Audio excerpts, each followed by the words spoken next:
আসসালামু আলাইকুম। Hello everyone, সকলে কেমন আছো? আশা করি সকলে ভালো আছো। আমিও ভালো আছি তোমাদের দোয়ায়। আমি সালমান হাবিব, তোমরা দেখছো এমডি সালমান হাবিব ব্লগ। আজ আমি ইটিন্ডা থেকে বাড়িতে যাচ্ছি।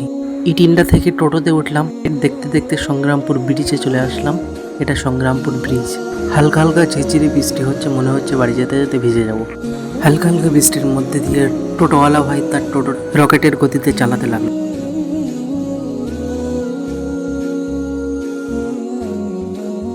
কিছুক্ষণের মধ্যে আমরা বসিরহাট ব্রিজে চলে আসলাম। বসিরহাট ব্রিজ পার হয়ে বসিরহাট জেলখানার পাশে চলে আসলাম।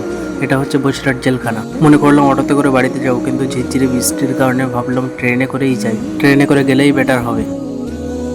দেখতে দেখতে আমরা বসিরহাট স্টেশনে চলে আসলাম। ট্রেন আসতে এখন অনেক লেট। ভাবলাম খালি মুখে বসে বসে আর কি করবো, তাই একটা 7 আপ কিনলাম। আধ ঘন্টা পরে আমাদের ট্রেন স্টেশনের মধ্যে ঢুকে গেল। আমরাও তাড়াতাড়ি ট্রেনে উঠে গেলাম। ট্রেনের একটা হকারি কাকু থেকে সনপাপড়ি নিয়ে এসছে। দেখতে দেখতে আমরা মধ্যমপুর চলে আসলাম। মধ্যমপুর থেকে ট্রেন ছেড়ে দিল। কিছুক্ষণের মধ্যে আমরা হাসনাবাদে চলে আসলাম। এটা হচ্ছে আমাদের হাসনাবাদ রেল স্টেশন। কে কে হাসনাবাদে এসেছো কমেন্ট করে বলে যাবে। হাসনাবাদে ট্রেন থামতে আমরা ট্রেন থেকে নেমে গেলাম। স্টেশন থেকে পায়ে হেঁটে ব্রিজের ওখানে এসে একটা অটো নিয়ে বাড়ির পথে রওনা দিলাম। এটা হচ্ছে আমাদের হাসনাবাদ ব্রিজ। কে কে এসেছো কমেন্ট করে বলতে ভুলো না।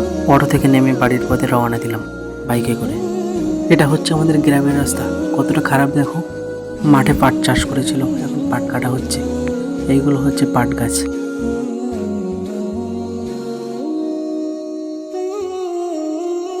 আলহামদুলিল্লাহ আমরা সহি সালামতে বাড়িতে পৌঁছে গিয়েছি। দেখা হচ্ছে নেক্সট কোনো ব্লগে।